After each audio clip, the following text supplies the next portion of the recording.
Yo, hello semua. Welcome back to podcast video of Siegavers.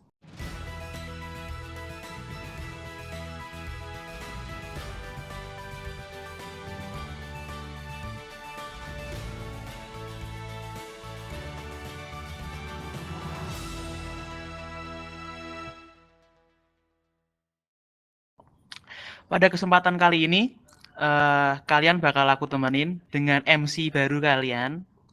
Buat yang udah nonton dari episode pertama, pasti kenal sama suara aku ini. Dan buat yang belum kenal, kenalin, nama aku Givan Sekoda Anugrah dari Akuntansi dan Sistem Informasi Angkatan 2021. Nah, sebelum kita masuk ke podcastnya, buat viewer-viewer baru dan yang lama-lama, jangan lupa buat klik tombol like, terus komen yang positif-positif. Jangan lupa juga klik tombol subscribe dan turn on notification, biar enggak ketinggalan updatean dari channel kita ini. Oke, kali ini kita kedatangan bintang tamu dari mahasiswa Vkom. Kalau boleh tahu nih, kalau boleh kenalin dulu deh. Kakak siapa, dari jurusan apa? Oke, perkenalkan nama saya Tandisira dari Teknik Informatika Angkatan 2019. Nah, kita kedatangan tamu Kak Yudi dari TI 19. Sebelumnya nih, Kak Yudi datang ke podcast ini, tahu nggak sih alasannya apa? Kurang tahu itu apa itu? Waduh, Kakak Yudi diundang ke sini karena Kak Yudi adalah Ketua Senat Mahasiswa Fakultas Ilmu Komputer periode 2122. Iya nggak sih? Oh, gitu ya. Oh, ya ya ya ya ya. Oh iya. Oke, buat teman-teman yang masih mau kepo dengan Kakak Yudi bisa kontak kemana nih Kak? Bisa ke Instagram @yudis.484. Ya, mungkin itu aja sih. Dan oh itu aja. Oke, itu aja. By the way anyway Baswe ini. Langsung masuk ke topiknya. Kak Yudi ini kan dengar-dengar udah 2 periode ikut senat, ya nggak? Oke, yang sudah 3 periode sih. Ini tahun Oh, ketiga ini tahun untuk ketiga ikut di Kak sana. Yudi ikut senat. Oh, kenapa Kak Yudi milih senat bukan ormawa lainnya? Karena Senat itu merupakan hal yang berbeda ya, karena waktu sejak dari SMP itu sudah ikut beberapa organisasi seperti itu dan rata-rata kan bentukannya kalau di dalam universitas itu kan lebih ke eksekutifnya seperti itu dan sedangkan Senat itu adalah hal yang baru karena merupakan di bidang legislatif seperti itu sih. Oh, berarti selama ini di bidang eksekutif ya Kak? Iya betul, sudah Terus benar itu. aku mau tanya, emang bedanya senat, BEM sama HM itu apa sih? Untuk bedanya sendiri itu Senat lebih kepada legislatif, juga pengawasan terhadap Mm-mm. eksekutifnya yaitu BEM, seperti itu dan juga ada aspirasinya untuk mendekatkan antara mahasiswa dan juga dosen. Kalau BEM itu lebih ke dalam proker-proker yang cenderungnya sih non akademik seperti itu karena nanti dari HM itu mewakili setiap prodi untuk fokusnya lebih pada bidang akademik. Namun tidak menutup kemungkinan bahwa bisa mencampuri hal yang lain terutama sesuai dengan program studinya masing-masing seperti itu sih. Oke, berarti udah kayak nganu ya Kak, apa namanya? eh Lembaga negara nih. Senat, legislatif, BEM, eksekutif gitu nggak sih? Hampir Iya, mirip-mirip gitu. iya Tapi bisa dibilang bedanya mirip. kalau HM itu ngurusin prodi, bukan yudikatif, ya nggak? Iya, betul sekali. Oke. Terus Kak Yudi ini kan eh, sekarang ini lagi menjabat jadi ketua senat. Pasti kan di senat sendiri banyak nggak sih tantangan-tantangan yang Kak Yudi lewatin? Oke, kalau dari sebagai ketua senat sendiri tentunya ada banyak ya, karena tentunya memimpin untuk senat waktu periode online seperti itu, waktu pandemi. Tentunya akan beberapa hal yang berbeda, apalagi juga merasakan kuliah offline dan juga program kerja waktu masih dulu jadi senat muda itu hanya 1 semester yang hanya beberapa Hmm. proker saja. Tentunya merupakan tantangan yang paling berat mungkin ya, karena juga harus mempersiapkan dari angkatan yang baru untuk bisa menjalankan senat di periode berikutnya yang bisa dibilang hampir 100% offline seperti itu. Oh, berarti tantangannya ya online offline itu ya, Kak, yang jadi hambatan paling sulit ya? Iya, betul sekali. Penyesuaiannya Hmm, juga mengajari untuk periode selanjutnya. oke. Terus kan ini kan manusia kan nggak luput dari kesalahan, apalagi Ormawa nggak luput dari konflik, ya nggak sih? Nah, pasti kan di Ormawa ada konflik-konflik yang terjadi. Terus peran kakak sebagai ketua itu gimana sih buat mengatasi konflik tersebut? Oke, untuk konflik sendiri tentu di setiap tempat pasti ada konflik seperti itu. Cuman eh, bisa dibilang karena ini online lagi, tentunya perlu penyesuaian seperti itu. Hmm, Mungkin ada orang-orang yang di rumah itu justru menjadi apa ya, lebih sibuk daripada biasanya karena mungkin harus membantu orang tua dan sebagainya. Jadi perlu pendekatan yang lain seperti diperingatkan seperti itu, dilihat bagaimana setiap rapatnya dan sebagainya, pertemuannya bagaimana, tentunya juga pendekatannya juga harus berbeda karena kita secara virtual ngomong sesuatu atau mungkin ngechat itu pasti akan menghasilkan apa ya, perspektif yang bisa berbeda atau mungkin arti yang berbeda seperti itu dibandingkan dengan berbicara secara langsung. Jadi nah, ya. ya untuk solusinya ya lebih banyak untuk mengerti dan juga ya memahami dan juga komunikasi seperti itu. Ya, benar benar benar. Berarti Kak Yudi ini harus mengutamakan komunikasi ya. Mumpung ini online kan agak susah mendekatkan sama anak-anak juga, anak-anak senat yang lainnya. Iya betul. Oke. Masih tentang konflik nih Kak. Pasti kan ada paling enggak salah satu lah anggota dari senat sendiri yang pasif maupun baik itu di pasif berbicara ataupun pasif komunikasi dan berkegiatan. Nah, dari Kak Yudi sendiri gimana sih cara mengatasi anggota yang pasif tersebut? Oke, kalau untuk mengatasi anggota yang pasif itu terutama dilihat dulu kan dari senat sendiri ada beberapa proker seperti itu, rapat juga ada beberapa kali. Jadi pertama dilihat dulu apakah kinerjanya bagaimana, apakah dia cenderung pasif atau tidak. Selanjutnya di rapat selanjutnya diajak lebih untuk bisa menyuarakan pendapat seperti itu. Mungkin dalam rapat divisi maupun rapat besar dalam suatu program kerja bisa lebih dipancing seperti itu untuk bisa pasif untuk bisa lebih aktif lagi sehingga tidak pasif baik secara verbal dan juga secara apa ya kegiatan seperti itu. Jadi semakin kita dorong seperti itu supaya bisa muncul keinginan untuk bisa menjadi lebih aktif lagi. Oke, berarti Kak Yudi ini cara menghimbaunya dengan cara yang halus ya Kak, mendorong, memberi masukan apa sih namanya? Ya pokoknya mendorong anggotanya lah biar lebih aktif Iya lagi. betul. Nah, aku pikir pakai cara yang kasar itu. Aku kira bakal marah-marah atau bentak-bentak, enggak ya? Enggak, tentu ya tadi kembali lagi bahwa ini online segala sesuatu pendekatannya tentu akan berbeda seperti itu. Ya, oke, benar benar benar benar. Terus ini Kak Yudi kan udah jadi ketua senat nih. Eh, ada nggak sih Kak Yudi ikut organisasi lain atau ikut UKM atau ikut organisasi di luar Unika sendiri?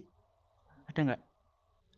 Oke, untuk kalau di luar SMF sendiri kan senat di fakultas seperti itu, aku juga ada di UKM Paraga itu UKM Universitas di Unika seperti itu yang berjalan di bidang pers dan juga sebenarnya ada beberapa kegiatan-kegiatan lain yang alumni waktu aku SMA seperti itu ada kegiatan-kegiatan alumni. Jadi mungkin dua itu sih kegiatan yang ada di luar SMF Vkom. Oh, dari organisasinya kakak tuh berarti kan berbeda ya sama organisasi yang sekarang kakak jalani. Kayak maksudnya senat. Ada bedanya kan ya? Kayak yang UKM pasti ke arah eh, jurnalistik. Kalau yang ini kan lebih ke arah legislatif di kampus ya. Ya betul. Oke. Terus kalau boleh tahu nih, kan kakak nih ikut UKM itu sebagai apa sih di sana? Oke, untuk aku di UKM sendiri di UKM Paraga untuk periode 2021-2022 ini aku juga menjadi ketua di sana. Wah, Jadi jadi untuk ketua juga. iya, jadi ikut mengurus juga bagian produksi dan sebagainya juga ikut membantu. Nah terus gimana sih caranya Kak Yudi bagi waktu jadi ketua senat, ketua UKM Paraga, terus kuliah, tugas-tugas itu? Ada tipsnya nggak sih Kak? Oke, kalau dari aku tips untuk membagi waktu itu yang paling utama adalah jangan menunda. Karena jadi kalau misal ada tugas dari tugas baik dari UKM, dari SMA Vkom maupun kuliah seperti itu, tentunya kita harus langsung kalau ada tugas seperti itu langsung dikerjakan sebisa mungkin, jangan menunda. Karena saat kita menunda nanti akan di akhir kita tidak akan tahu kapan waktu di mana semua kegiatan itu ada tugasnya seperti itu. Jadi yang pertama jam menunda. Kemudian yang kedua adalah bentuk skala prioritas. Tentunya kalau di waktu-waktu sibuk pasti tugasnya tidak hanya di satu organisasi saja, tapi ada di organisasi lain maupun di kuliah seperti itu. Kuliah juga lumayan juga di semester akhir banyak sekali proyek seperti itu buatlah skala prioritas jadi supaya tahu mana nih kalau cuma punya waktu setengah jam mana nih yang harus dikerjain, kalau punya waktu yang cukup lama mana nih yang harus dicicil seperti itu. Jadi lebih kedua itu sih jam menunda dan juga membuat skala prioritas. Oke, berarti ada 2 tips ya, jangan menunda dan skala prioritas. Oke, terus Kak Yudi sendiri ini kan ketua senat, pasti ada apa sih yang mendorong kakak, yang memotivasi kakak nih buat jadi ketua senat, dan dorongannya tuh apa sih yang kepercayaan dirinya kakak gitu loh? Oke, untuk motivasinya ya sebetulnya lebih ingin tentunya lebih ingin membangun atau SMF itu bisa lebih baik lagi gitu. Bukan berarti sebelumnya tidak baik, tapi tentu kita untuk hidup dan juga menjalani organisasi tentunya kita harus bisa berjuang untuk semakin lebih baik lagi. Dan juga untuk dorongannya sendiri sih lebih kepada ketua SMF IKOM itu dipilih secara pemilu dari internal anggota SMF IKOM sendiri dan tentunya itulah ada harapan-harapan dari teman-temanku yang lain yang juga menjadi anggota SMF IKOM itu menaruh harapan lah supaya bisa SMF itu lebih baik lagi, Fakultas Ilmu Komputer juga lebih baik lagi. Jadi itulah yang membuat dorongan supaya tetap bisa menjadi ketua yang baik gitu supaya yaitu lebih bisa memajukan SMF dan juga Fakultas Ilmu Komputer. Berarti teman-teman Kak Yudi anggota Vkom itu udah benar-benar percaya sama Kak Yudi ya, masalah diembannya tugas ketua senat ini ya. Ya, kurang lebih seperti itu. Alhamdulillah. Oke, aku ada message nih. Katanya Kak Yudi kan ikut ya itu kan apa namanya seperti yang diomongin jadi ketua UKM Paraga. Boleh kayak di-spill dulu UKM Paraganya, terus prokernya apa aja gitu. Oke, untuk UKM Paraga itu tadi unit kegiatan mahasiswa yang bergerak di bidang jurnalistik seperti itu. Dan untuk proker-prokernya sendiri sih lebih kepada berita, berita melalui Instagram dan juga ada berita dalam bentuk majalah elektronik. Itu ada di Yumbu, tapi untuk beberapa bulan terakhir ini sudah pindah ke website sendiri seperti itu. Kemudian untuk proker-proker yang lainnya juga ada webinar mengenai tentang menulis seperti itu supaya mendorong mendorong mahasiswa atau mungkin anak-anak muda sekarang itu supaya lebih suka lagi menulis dan juga membaca dan juga ada lomba menulis puisi dan sebagainya. Mungkin kurang lebih itu sih untuk yang program kerja yang cukup besar seperti itu. Oke, lumayan seru ya apa namanya proker dari UKM Paraga sendiri ya. Iya. Ngomong-ngomong soal proker nih, kan aku belum tanya nih soal proker senat tuh ada apa aja sih Kak? Untuk proker senat itu ada bisa dibilang dikelompokkan menjadi beberapa hal yang besar seperti itu karena ada beberapa kegiatan tuh yang cenderungnya kontinu seperti itu. Ada pertama ada sidang. Sidang itu sendiri terbagi menjadi 3, itu sidang awal, sidang tengah dan juga sidang akhir. Ini untuk memaparkan memaparkan program kerja dari BEM, dari juga HM untuk setahun ke depan, kemudian mengevaluasi kinerja BEM selama setengah periode, maupun untuk mengetahui perkembangan dari program kerjanya HM, dan juga di akhir ya sedang akhir itu untuk mengevaluasi seluruh kinerja BEM dan juga mengetahui proker-proker dari HM untuk periode kedepannya. Mungkin ada masukannya atau mungkin ada kritiknya seperti itu. Kemudian ada ASIK, aspirasi ilmu komputer itu untuk menyampaikan aspirasi dari para mahasiswa baik seputar fakultas maupun seputar universitas yang nantinya disalurkan juga melalui SMU seperti itu. Mungkin baik dalam tentang perkuliahannya, kemudian sarana prasarananya dan yang lain-lain sebagainya. Kemudian yang juga itu untuk reorganisasi dari Ormawa FIKOM sendiri, baik dari SMF-nya sendiri maupun BEM dan juga HM. Mungkin itu adalah program-program yang bisa bilang apa ya, wajib ada di SMF IKOM seperti itu. Berarti ada berapa tadi? Ada 4 ya Kak? Ada sidang, Rior Ormawa, Soti, dan Asik. Iya, juga ada suatu juga. Hmm. Oh iya iya. Tadi belum sebutin Soti ya? Iya, Oke, mungkin coba dijelaskan apa itu Soti Kak? ya, untuk Shoti itu adalah Student of the Year. Jadi itu adalah salah satu kompetisi yang bergengsi seperti itu di Unika, di SCU seperti itu, dan juga ini adalah merupakan salah satu tahapan yang dilalui di fakultas seperti itu, karena melalui tahapan dari fakultas dipilih untuk 2 untuk yang diwakilkan kepada universitas dan nantinya akan dilombakan seperti itu. Dan mungkin beberapa udah untuk ketua pemenangnya SOTI tahun 2022 di Unika sendiri juga kalau nggak salah di beberapa episode yang lalu juga sudah sempat diwawancari di sini sih. Oh iya, yang Kak Maxin itu ya, Kak. Iya, betul sekali. Oh iya. Terus selama Kak Yudi ini menjalani proker dari 4 proker itu, terus selama menjadi anggota Senat, ada nggak sih pengalaman yang paling berkesan buat Kakak? Oke, untuk pengalaman yang paling berkesan sih lebih kepada untuk penyelenggaraan SOTI ya, karena itu adalah bisa dibilang proker pertama yang kita hybrid, ada offline-nya seperti itu untuk mempersiapkan juga periode SMFICOM selanjutnya, karena ada beberapa yang akan lanjut seperti itu, dan juga membawa suasana baru untuk Fakultas Ilmu Komputer sendiri terkait kegiatan-kegiatan mahasiswa yang dalam bentuk offline seperti itu. Jadi itu pengalamannya. Oke, Kak. Untuk sebelum kita masuk ke pertanyaan terakhir, kan Kak Yudi ini sebelum jadi ketua pasti nyiapin lah yang namanya waktu orasi, visi dan misi kakaknya sendiri. Nah, dari visi misi kakak yang disampaikan itu udah terlaksana semua atau belum? Atau jangan-jangan visi misinya cuma janji manis segala? Oke, untuk visi misi sendiri tentunya waktu dulu pemilihan itu sudah diberikan informasi bahwa buatlah visi misi yang sejalan dengan apa itu Senat dan juga pada Fakultas Ilmu Komputer seperti itu. Dan juga untuk visi-visinya sih kalau menurut saya sih sudah jalan seperti itu.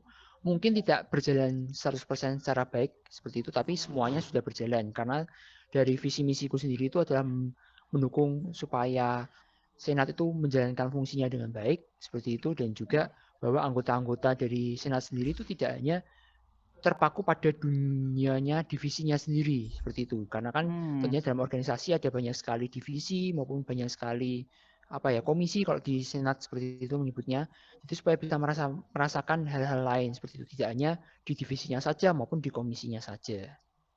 oke, berarti tiap anggota ada rotasi sendiri ya biar merasakan tiap divisi gitu ya, Kak?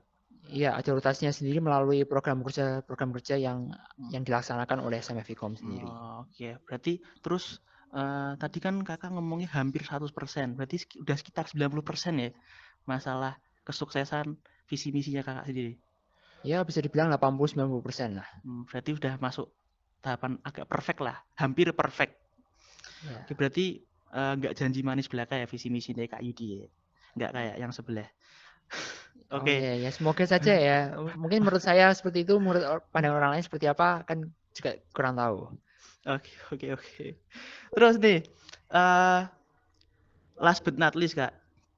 Eh, kakak ini kan bentar lagi udah mau mundur dari jabatan ketua senat nih. Ada nggak sih pesan-pesan dari kakak buat anggota-anggota senat yang baru tahun 2223 ini sih?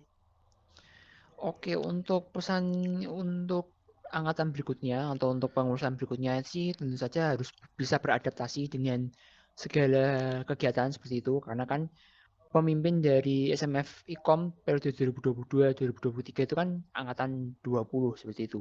Dan di Hmm. mana baru merasakan offline atau kegiatan offline itu kurang lebih 1 semester terakhir. Tentunya hal ini menjadi tantangan yang cukup besar gitu bagi pengurusan berikutnya, karena ya itu karena sudah terbiasa dengan kegiatan online, kuliah online dan sebagainya, kemudian mulai semester depan itu akan dicanangkan offline, tentunya kan mereka harus cukup bisa beradaptasi baik dari waktu, kemudian bentuk kegiatan dan juga yang lain-lainnya, supaya jangan sampai justru malah kagok atau nggak bisa berkutik karena nggak biasa dengan keadaan offline yang akan mereka jalani. Oke, berarti harus bisa beradaptasi ya dengan situasi yang sekarang udah pindah dari online ke offline gitu ya Kak? Iya, betul sekali. Oke, itu buat pesan-pesan buat anggota-anggota baru 2223 jangan lupa dicatat, taruh di notes. Oke Kak, kan kita dari Vkom sendiri kan bentar lagi mau ngadain PTMB nih ya. Pasti kan banyak maba-maba yang masuk. Terus pada excited nih buat mau ikut Ormawa, ataupun yang masih ragu-ragu buat ikut Ormawa, ataupun dari teman-teman kita sendiri yang udah lama di Unika tapi yang dulunya pasif, yang biasanya kuliah pulang, terus tahu-tahu pengen ikut organisasi nih Kak. Ada nggak sih himbauan dari Kakak buat mereka-mereka yang mau ikut Ormawa di Vkom tercinta kita ini? Oke, mungkin bisa dibilang bahwa kenali dulu diri kalian seperti itu. Apakah kalian cocok dengan kehidupan organisasi di SMF maupun BEM? Karena kan tadi yang sudah aku bilang bahwa setiap organisasi Ormawa Vkom itu memiliki perannya masing-masing seperti itu. Bisa dikembalikan lagi untuk mengetahui diri sendiri apakah cocokannya mana sih terhadap organisasi tersebut, dan juga untuk bisa ikut tentunya perlu motivasi atau keinginan dari diri sendiri. Jadi bukan karena ikut-ikutan dan sebagainya. Karena kalau dari ikut-ikutan untuk ikut organisasi seperti itu, justru mungkin akan sesuatu hal yang ingin didapatkan tuh malah hilang seperti itu. Dan untuk keuntungannya sendiri mengikuti Ormawa itu tentunya ada banyak sekali. Yang pertama itu adalah relasi. Kalian bisa mengenal teman-teman lain, baik beda program studi maupun beda angkatan. Mungkin kalau di HM lebih ke arah beda angkatan, tapi kalau di SMF dan juga BEM itu kan berkenalan dengan yang beda prodi dan juga beda angkatan seperti itu.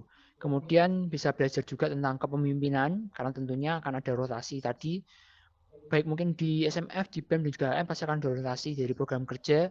Mungkin divisinya akan berbeda, tentunya kalian akan mendapatkan pengalaman yang berbeda juga.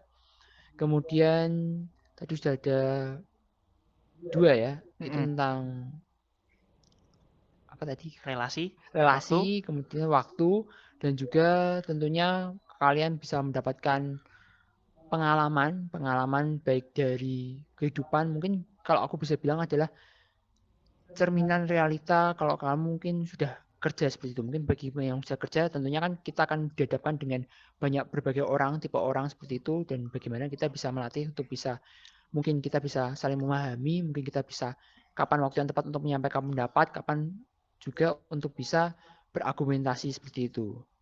Mungkin kurang lebih seperti itu. Oke, berarti buat anak-anak baru sama teman-teman kita, kenali dulu diri masing-masing ya. Mau jadi yang gimana. Terus tiap organisasi kan pasti ada fungsinya sendiri-sendiri ya Kak. Ada yang isinya proker, ada pun yang senat pun yang biasa evaluasi BEM gitu. Lalu privilege dari kita, privilege kalau kita mau ikut organisasi itu berarti ada berapa tadi? Ada 3 ya Kak. Ada dapat relasi, waktu, dan juga pengalaman. Nah, buat teman-teman yang mau ikut Ormawa, jangan ragu-ragu. Lagian kalian ikut Ormawa itu pasti asik ya nggak sih? Nggak akan ada bosen-bosennya kan? Apalagi teman-teman baru, terus ya pengalaman-pengalaman baru lah. Nah, mungkin segitu aja Kak untuk hari ini. Terima kasih udah nyempetin waktunya buat ikut podcast ini. Dan apa ya, jangan nyesel-nyesel dapat MC saya karena Theo-nya sendiri yang biasa jadi MC sedang sibuk bucin dengan bucinan barunya. Oke, terima kasih dari Kak Yudi. Oke, Baik, terima kasih juga. terima kasih. Sebelum aku menutup video ini, buat teman-teman jangan lupa ya, aku ingetin lagi, klik like dan komen yang positif. Terus klik tombol subscribe, turn notification biar gak ketinggalan update channel dari kita ini. Oke, sampai jumpa dan dadah semua.